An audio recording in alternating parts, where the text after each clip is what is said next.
Afternoon, Ian. So we've got you as our third guest on real business advice, and really, I guess it's going to be quite an interesting one because you're probably a bit of a newer business owner than a couple of other people that we've spoken to. So it's a different perspective on things as well. Okay, good afternoon. I'm looking forward to taking part in it. So initially, do you just want to tell us a bit more about your background and what it is you actually do? Okay, well, I run a chartered financial planning business, which basically helps people make informed decisions about their money, work out what's important to them about money, and try and organise things in an efficient and methodical way. My background has basically been financial planning and accountancy all my days. I graduated at Heriot Watt in accountancy and finance, and then did professional qualifications in both financial planning and wealth management. I hadn't realised you were had done accountancy at uni. Yeah, I did accountancy and finance, but I ended up, and no offence taken, I hope, I ended up dropping the accountancy bits and did the finance bit in the fourth year. So it was more finance and accountancy and finance towards the end. Okay. So what made the leap to starting your own business?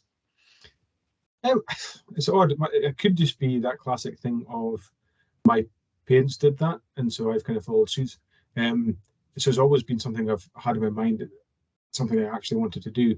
My dad ran his own chain of pharmacies up in Aberdeenshire, and my oldest, I'm the youngest of my siblings. My older siblings have run their own businesses, so it just seemed like a natural thing to do. So I was employed. I've never been self-employed actually, but I was employed through various companies, and then about 6 years ago, I just decided the time was right to, at the time, take the plunge, take the risk of starting my own business. And with hindsight, there probably wasn't much risk because I was doing the same kind of job I was already doing anyway, just doing it on my own rather than with a company. It wasn't like I went from financial planning to baking cakes or something. It was the same thing. So it wasn't actually as much of a leap as I thought, but it was just why I did it. I think it was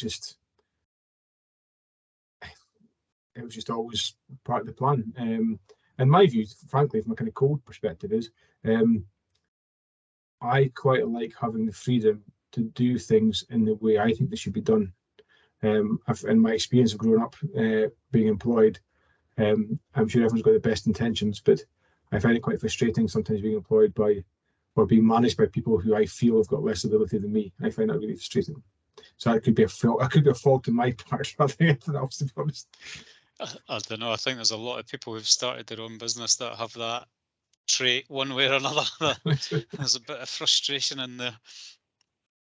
But was there a particular trigger when you started? What that tipped you over the edge, basically, to say, well, I'm going to leave employment and get going on my own?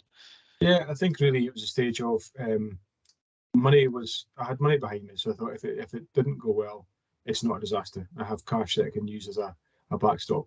And the kids were slightly older. They were still young at the time, but they were slightly older. So no, it's more a case of I had all my qualifications. I felt I could learn as much as I could in an employed role. I had the money behind me, so it wasn't too much of a risk if it went wrong. I just used the cash for a year or two and then go back to work anyway. And it transpired it was never needed, but I suppose the safety net was there to give it a go, and had support of my family as well. My wife and kids were very supportive of the idea, which I think is important. Yeah, I think that's true. If you're battling on all fronts as well as trying to get it started, it makes life just that bit tougher. So if you had to look back and give yourself a bit of advice with hindsight, is there anything that you think you would do differently, or a bit of advice that you would give yourself? I think I've heard of some other business owners actually. I almost wish, with hindsight, I started it sooner, did it earlier. I think that's easy to say once you know, touch wood, things are going well. It's harder to say at the time. So based on information at the time, I'd probably say I did the right thing, but possibly could have started it sooner. I think the other thing, which would I've done differently, so probably nothing fundamental, but probably 3 or 4, 5 or 6 smaller things, which I may have tweaked how I run the business, how I communicated with clients, what was I actually trying to provide in a more concise way. streamline maybe a few things that I thought at the time might add value, but really probably just muddied the water and made it more complicated than it needed to be. So simplify things, I suppose. But did you have a clear view of what your ideal client was going to be when you set up? I did, and that's one thing I was really strict. So in my line of work and my profession, there's lots of consultants out there who talk about our line of work, and also other peers, friends of mine who've set up their own businesses before me. And I was really strict. I generally, anyway, the nature of what I did and where I lived, I used to live in the south of England. So I've been lucky in the sense I've generally dealt with relatively wealthy clients who have got, first world problems to have. So mainly inheritance tax planning, retirement with various options around what to do with the pensions and so on. And that's where I can add quite a lot of value because there's so many different options and it's quite complex. And because it's slightly more complex than general financial planning, I often get referrals from other advisors who are not as qualified as me. So my plan was always to try and be aiming for clients who are 50 and over broadly, who are either professionals or business owners and have problems around inheritance tax or retirement planning, making sure it's efficient, or what do they do with their business, those kind of issues. So the vast majority, and hasn't always gone that way. I would say 80% of my clients fit that criteria. Another 20%, excuse me, probably don't quite fit in because they've been referred by others. And I certainly, a combination of trying to provide the right service to existing clients, I didn't want to push away people who'd been referred to me if they didn't fit my model, provided I could still help them. Yeah, I think that, I mean, it's quite unusual in some respects that you have had such a clear definition of who you wanted to deal with at the outset. I think particularly in any sort of professional services business, that's really important. But I guess for any business owner, having a clear idea of who your target customer is important, and not everybody has that, and they sort of learn that over the years, that after making a few mistakes and realizing that you don't necessarily want everybody, that you've got to be a bit more definitive on what you're actually looking for. Yeah, I think that's right. I think the client experience is all the better for it, because then you're probably a bit overstatement. You're more expert in dealing with their issues. You're more comfortable with it. You know it inside out, rather than trying to be something you're not. Which ends, even if you try your best at that, I don't think the customer experience is always going to be great if you're trying to do something that you don't really specialize in. And for my line of work, anyway. Yeah. Well, if you look back, what's the best decision that you've made? Marrying my wife. The best decision I've made business-wise. I don't know if this necessarily translates to other businesses, but in my line of work, it's obviously very tightly regulated, and there's lots of processes to follow and regulations to follow. And there's two ways of doing that. One is what's called through a network, where you basically pay a third-party service provider a fee for them giving you the structure to work within, which is compliant and within the regulation. So they carry a lot of the workload for sorting that out. Or you can go directly authorised, which is just you do it yourself directly with the regulator, which means you have to do a lot more work yourself, but you probably have slightly more freedom to be bespoke with how you do it for each client. Trying both at different points in time was useful because you can get feedback and you can get ideas from people about what may or may not work. But I don't think you're not going to know until you actually try it. So I tried it both ways, and I've settled on having a larger network behind me, because it just takes away a lot of admin and compliance that they do on my behalf. It does mean in some circumstances, and not very often, but in extreme circumstances, we probably can't be quite as bespoke as we'd like to be.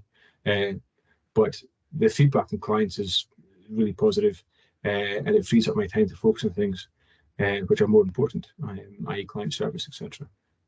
Yeah, I think with that, it's, although it's quite specific in terms of your business, and there's obviously the regulatory side of it that you've got to deal with. But I think for a lot of businesses, one of the key lessons for them out of that is to focus on the bits that they're actually good at and that make a difference to the business, and get somebody else, whether that's outsourcing it or just another member of your team, bring somebody else in to do the other stuff, because you can't do it all. No, that's right. And I think that's the stage I'm at probably over the last 18 months, is getting to a point where it's grown really successfully, far faster and more expansive than I thought it was going to be, which is great. But it's needed much more support. So I've got another advisor in. I've got more. I outsource quite a lot actually to admin staff and paraplanners, people who do the kind of report writing. Plus, being part of the network takes away a lot of work. And interestingly, from a accountancy, mathematical finance perspective, it costs a lot more to be part of a network, particularly a good one who's thorough and gives you loads of support.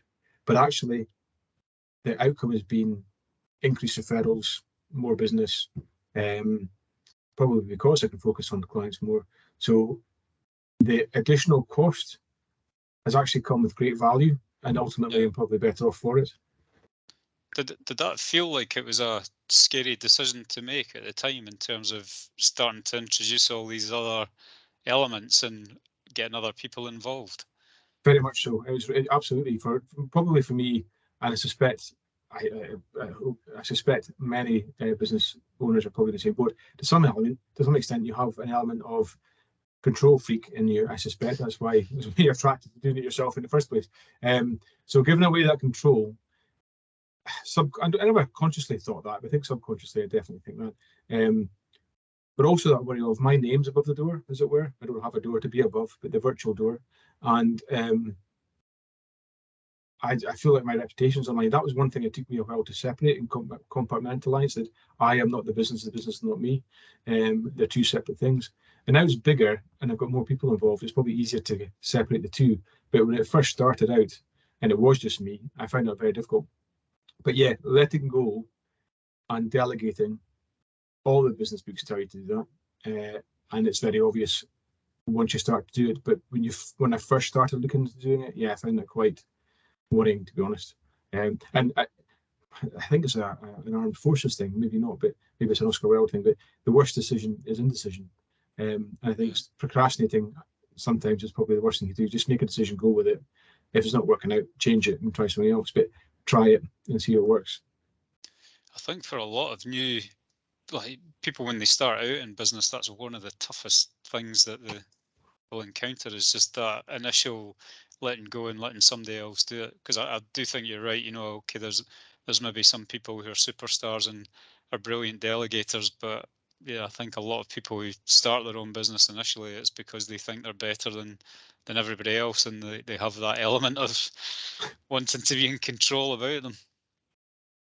Yeah, that's probably fair to say. And that's the other thing that obviously is again, easy to say, maybe difficult to do in practice, is surround yourself with people who are excellent, so that it frees you up. So I almost think it's worth paying more to have someone beside you who's really super and take away the workload with confidence than having two people who are cheaper, if that makes sense, and maybe not as interested or not as capable. Yeah, there's a lot of stuff, in terms of the things that I've read, where I think, trying to pay a bit extra or recruit the best that you can, I think just saves you a massive amount of headaches in the long run. It might seem really tough at the time, because quite often you feel like you can't necessarily afford it, but actually, yeah, usually that it pays off quite quickly. Yes. In terms of people who've influenced your business life, who do you think would have been your biggest influence? Well, probably my dad to some extent, because he was a business owner on his own. So I think, and unfortunately passed away now, but anyone who kind of knew him thought he was a very good people person, who's very good with people and chatted to people. And I think my job, although it's obviously about maths and finance, it's about people and ensuring you understand what's important to each individual, and how to treat people. I think so. That's probably a big influence. Another one, this sounds really cheesy, I suspect, but I'm going to say two people. One's fictional, one's not. Alex Ferguson, I think, in terms of, and I try and teach my kids about his ethos, is that hard work is a talent, and hard work is not to be shied away from.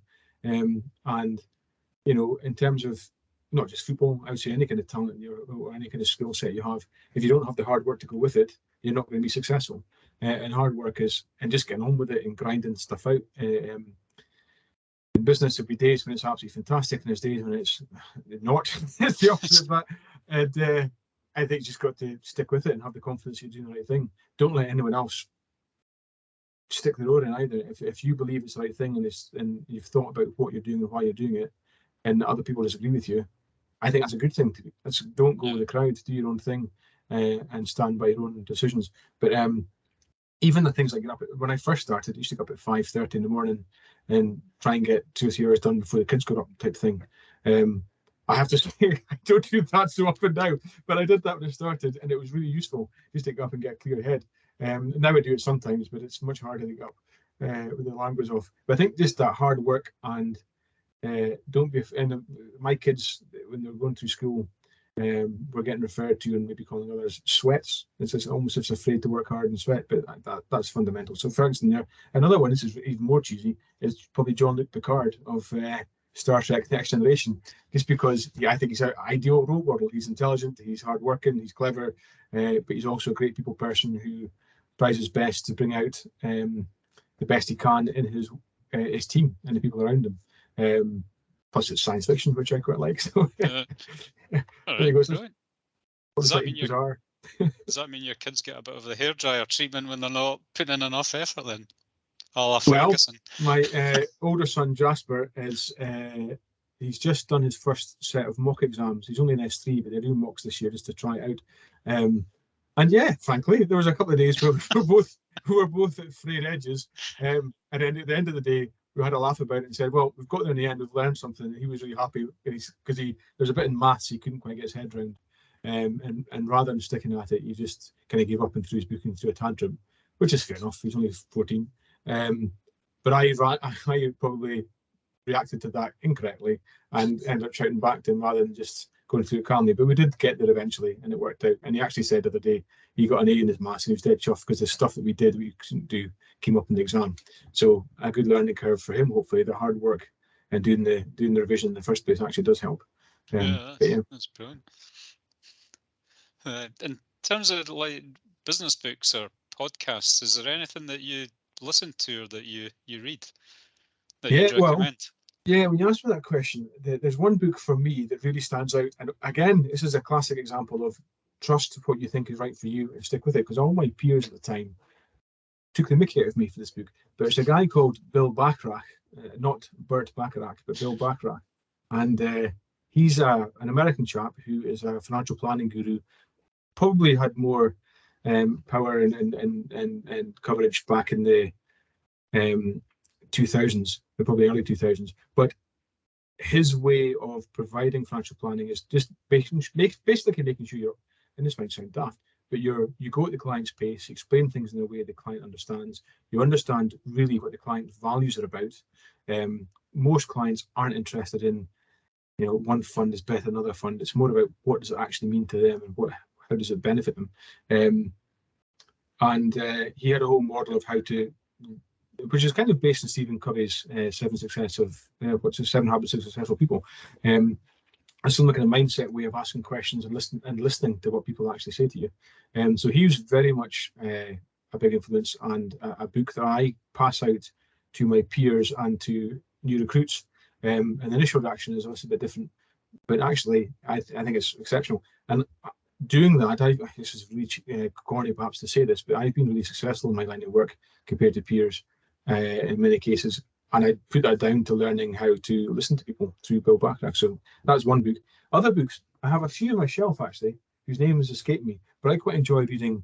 I didn't necessarily agree with this, but I read was, I think Stephen, I can never remember if it's Ballantyne or Bannatyne, but the gym owner chap.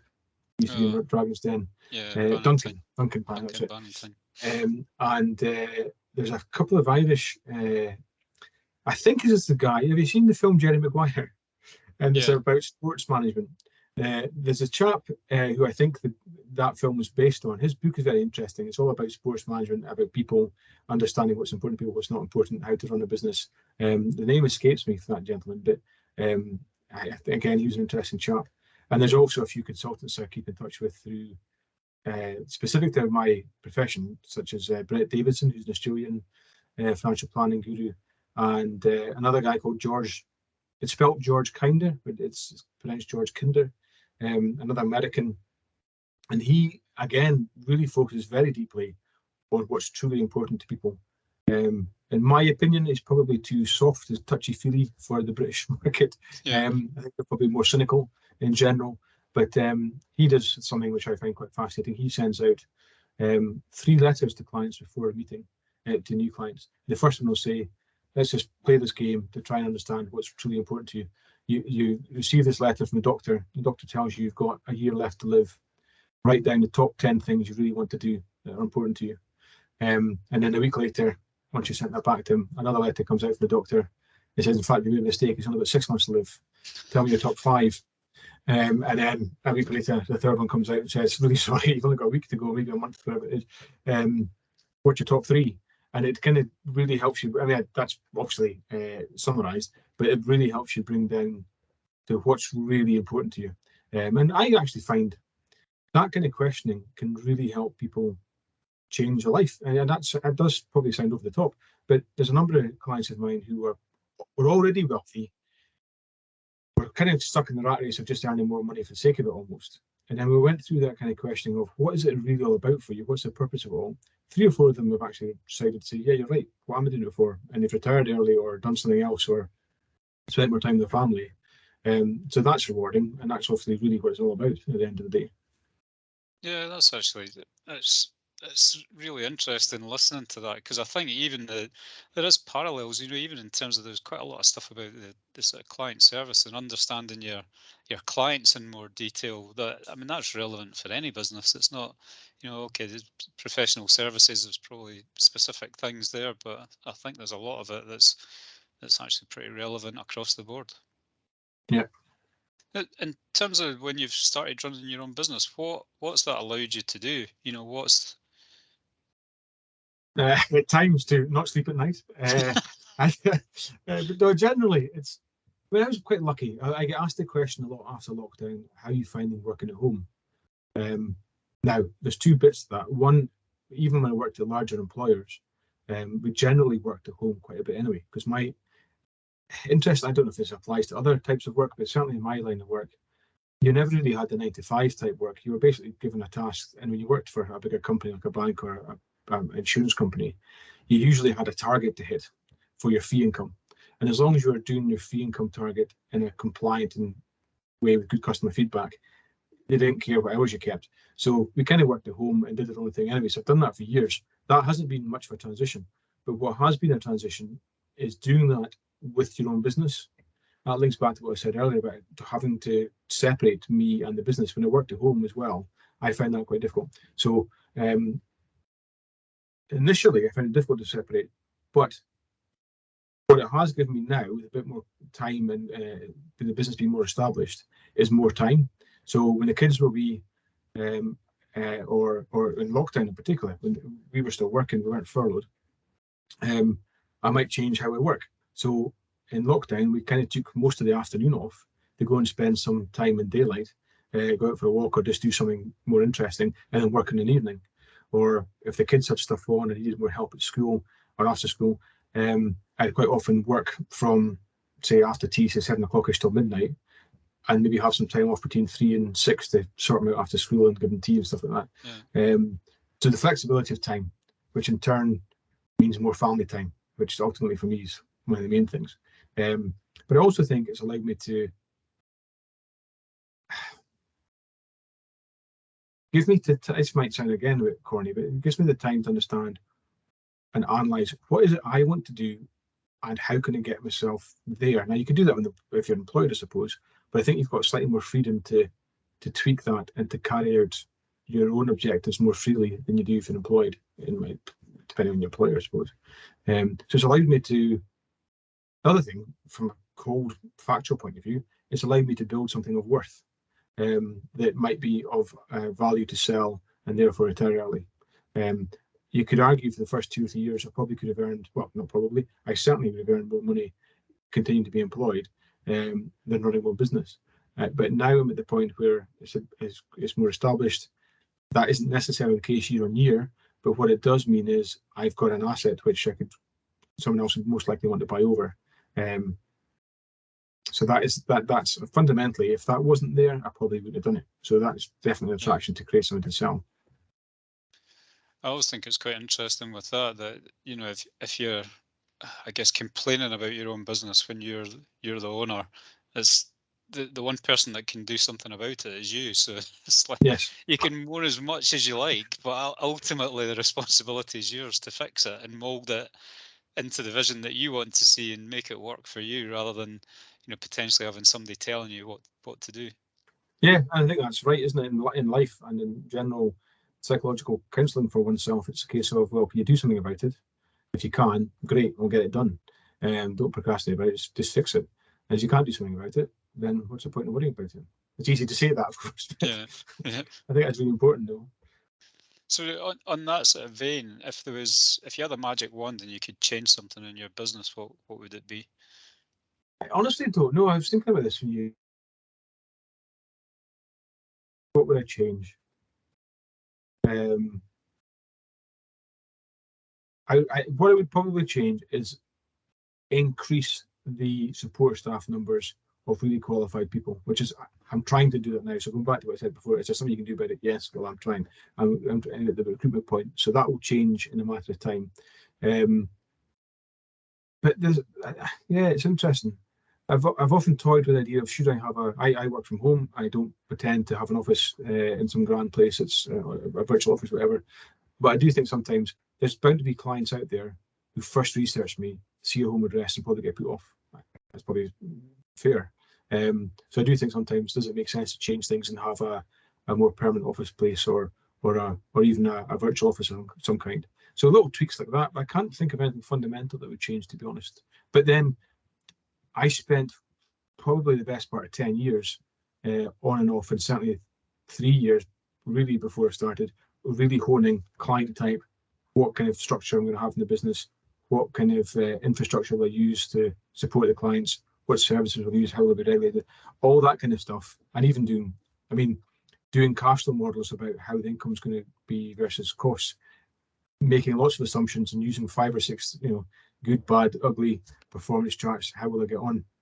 That was all done years before I started. So I mean, it's been in my head as something to do for a long time. So I think compared to peers of mine who have perhaps done it more quickly and less prepared to do so, um, I think that's helped me because it's formed in the way I kind of thought it would with a bit of planning. There's obviously been differences along the way, but it's more or less been in line with my expectation. Whereas other people I know who have set it off without maybe so much preparation in advance, they're still successful. Some are not, in fact, to be fair. Some have not been successful, and those who have been are doing very well. But there's some who have been successful, but actually it's not formed in, or it's not the thing they thought it was going to be. It's different in some way, shape, or form. That's not a bad thing necessarily, but it's taken a different path. So I suppose being prepared in advance has helped. So I can't think of anything fundamental that would change really. I think the one thing that comes out of all of that is just having that, you know, that thinking time beforehand, that you actually do spend a bit of time and think it through, rather than, I guess the danger when you're starting out the business is most people are really excited about it, and there's a bit of that deal fever, just wanting to get going and maybe not doing as much planning as you actually could do beforehand. And then once you do get going, you're busy just doing other stuff. So the thinking time tends to go out the window a little bit at that point. Yeah, that's right. Have you ever been given a bit of memorable advice relating to business Relating to business. or My business uncle used to advice? say, give the people what they want, but I'm never quite sure how to interpret that, to be honest. So what's been best piece of business advice? Yeah, it's probably is a really poor answer. I can't think of anything that stands out other than treat people in the way you want them to be treated. Don't be honest. Just don't try and pretend to be something it's not or you're not. If you can't do something, say you can't do it. But if you can help, obviously if you can. But if you, it's nothing worse. I think than fudging stuff, or giving people, like I'm doing now, airy fairy answers. Not entirely sure what the answer is. Just be honest and say I don't know, and move on. And if you, I don't know if that helps or not. I don't know if that answers the question, but I suppose the key thing for me is be honest and true to yourself. I know it sounds like a really new age hipster type thing to say, but I think that's if your values shine through in what you do every day, then that'll be evident to everybody else who wants to work with you. And if that doesn't resonate with those people, then they won't become clients, or they won't work with you. In that case, it's probably just as well, because you're not in the same wavelength, if that makes sense. Yeah, I think that's true. If you're authentic, then you'll attract other people who are like that authenticity, whatever that form that may take. So, not everybody's going to be the same, and I guess there'll be different flavors of that'll be suitable for different people. So. Yes, that's it. In terms of like tools or business apps that you use, is there anything that you use that you think, oh, I really couldn't do without that?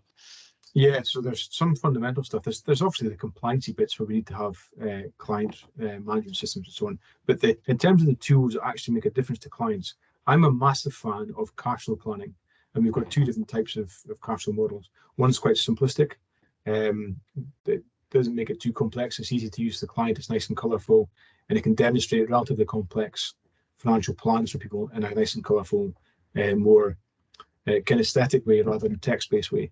And there's another one we use called Voyant, which is much more detailed and can be used for more complex tax positioning and so on and so forth. Those, I think, are really powerful, whichever one you use, because it can bring to life someone's financial future in a way that they haven't seen before. And using that with accountants and solicitors and clients, feedback we get is tremendous, because it I don't know, it helps people understand the finances in a way they haven't done before, and we can, in a mathematical and thought through way, we can help them see what the future impact will be by making those decisions today. And that's really powerful. And you can see that in the engagement and understanding that clients have when we go through that with them. So those are massive. And interestingly, one of the things I've worked really hard on, this is something I'm really quite proud of in terms of the work piece, is I have tried lots of different systems, lots of interactions with various different systems. So there's client back office systems, client front office systems, cash flow modeling, investment research stuff. And at the moment in our line of work, is definitely a niche gap. There's not one system that does all of those things really well. They all do bits well, but as more and more systems get good at talking to each other, I've trialed and changed over lots of different systems. But now, probably 2 years ago, I got to the conclusion that system X, Y, and Z all works together. It works from a client point of view in the sense that the clients can use it. It's user friendly, so they can input the data at the start when we first meet them. That data can then be passed to different systems without any data entry again or re-entry again. So it's much more efficient, and the outcome and the output and the quality of that from the client point of view is exceptional. Now that took me trial and error and various different partners to get to the point of that being good and really good. And I do think, although it's not one system, it's three working together, I'm really chuffed with that. And people who have come on board and see how that works are agree. So that's been a massive time saver and efficiencies, but also it improves the client experience as well. So if you can do both of those things, that's obviously ideal. Yeah, I think there's so many different tools around out there. I guess there's almost a tool for everything that you would want to do, but it's just searching them out and then finding the ones that work best for you. Yeah, and I almost say it's worth trialing more than you need to start with. That costs money, so it depends on your levels of cost and what they are, whatever. But because if you, again, it's like at the start, and everyone's different. So what works for one business, and they might give you great feedback to say that's ideal for us, it might not be ideal for you. So I don't think you really know until you try it and see how it works. So we've tried loads and loads of different times, and one of my biggest costs was all these different things put together, and I've gradually whittled them down and found the way it works. And I think it's worth it in the long run, because then you know what really works for you, what's efficient, and that in turn just helps your business grow, because you're giving really good quality at a more efficient cost to you, and probably in a quicker fashion time-wise too.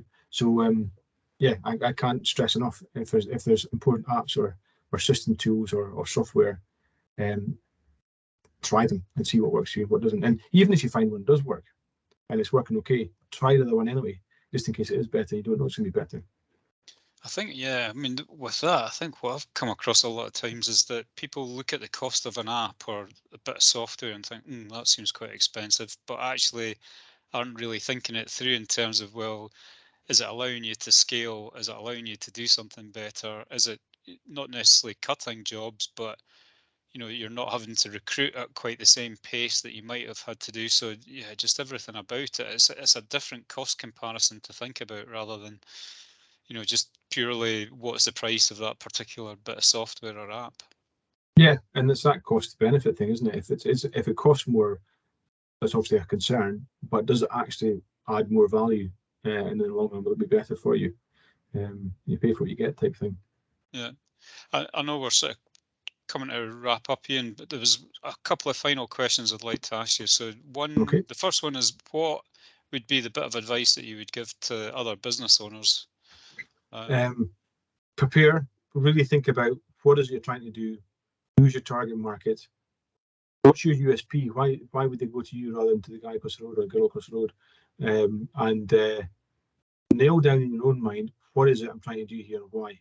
Because if you don't know that, it's going to be hard to convey that reason to anyone asking the question. So that's one thing I would say, and be authentic to what you're trying to do. Don't let others lead you astray with their concepts if it's slightly different. Don't go with the norm. Try to be a bit different.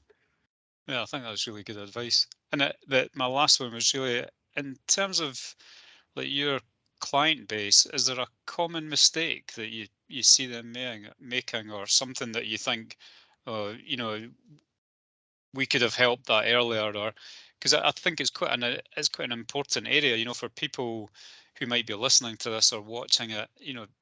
Their financial security is probably something that they're going to be interested in.